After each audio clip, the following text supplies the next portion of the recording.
ان الحمد للہ والصلاة والسلام علی نبی۔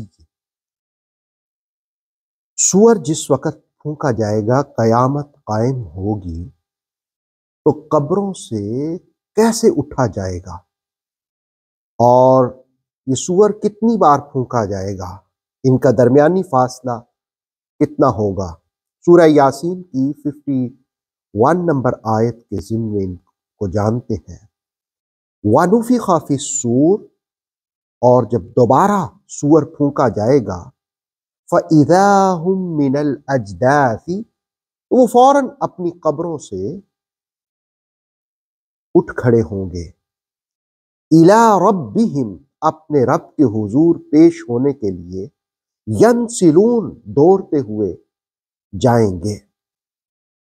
سورہ یاسین کی 51 نمبر آیت میں یہ بات ذکر کی کہ جب سور پھونکا جائے گا تو قبروں سے اٹھیں گے اور رب کی طرف دوڑیں گے۔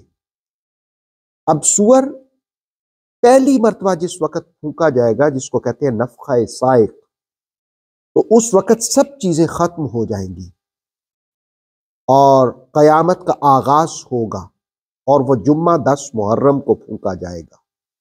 اور دوسری مرتبہ جب سور پھونکا جائے گا تو 40 سال کے بعد، اور اس کا ذکر سورہ یاسین کی 51 نمبر آیت میں کیا گیا۔ اب 40 سال بعد، یہ بخاری کی ایک حدیث سے ماخوذ ہے کہ حضرت ابو ہریرہ رضی اللہ تعالیٰ عنہ فرماتے ہیں کہ نبی صلی اللہ علیہ وآلہ وسلم نے ارشاد فرمایا کہ دونوں نفخوں کے درمیان فاصلہ جو ہوگا وہ 40 کا ہوگا۔ تو لوگوں نے حضرت ابو ہریرہ رضی اللہ تعالیٰ عنہ سے پوچھا، 40 دن؟ آپ نے کہا معلوم نہیں۔ کہا 40 مہینے؟ فرمایا معلوم نہیں۔ کہا 40 سال؟ فرمایا معلوم نہیں۔ پھر آپ نے فرمایا کہ رسول کریم علیہ السلام نے ارشاد فرمایا کہ جس وقت یہ سور پھونکا جائے گا تو اللہ رب العالمین آسمان سے پانی برسائے گا، اور پھر لوگ اس طرح اٹھیں گے جیسے پانی برسنے کے بعد سبزہ اگتا ہے۔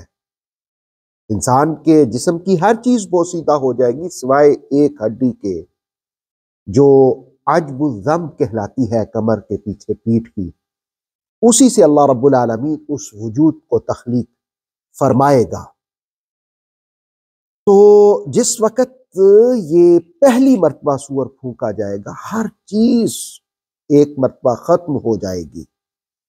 علماء نے لکھا کہ سوائے 8 چیزوں کے، اللہ رب العالمین تو باقی ہوگا ہی ہوگا ہمیشہ، لیکن 8 چیزیں ختم نہیں ہوں گی۔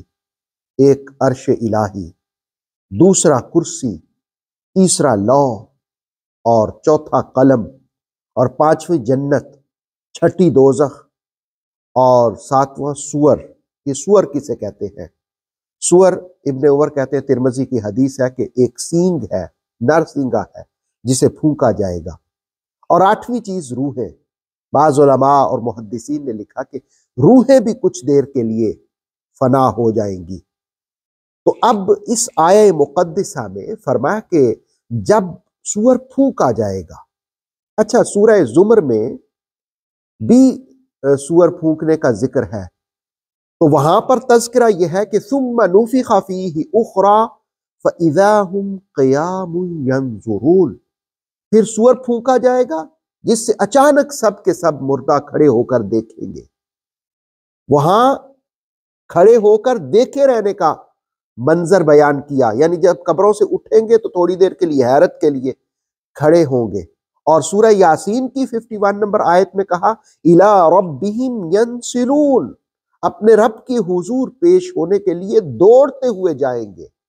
اب یہ دوڑتے ہوئے جانا 2 قسم کی کیفیات سمجھی جا سکتی ہیں۔ ایک تو یہ کہ وہ لوگ جو دنیا کے اندر رب کی بارگاہ میں آنے کا شعور ہی نہیں رکھتے، غفلت میں ڈوبے رہتے ہیں، شوق ہی نہیں رکھتے، تو ان کو وہاں ہانکا جائے گا، فرشتے ہانکیں گے، اور وہ طوعاً و کرہن،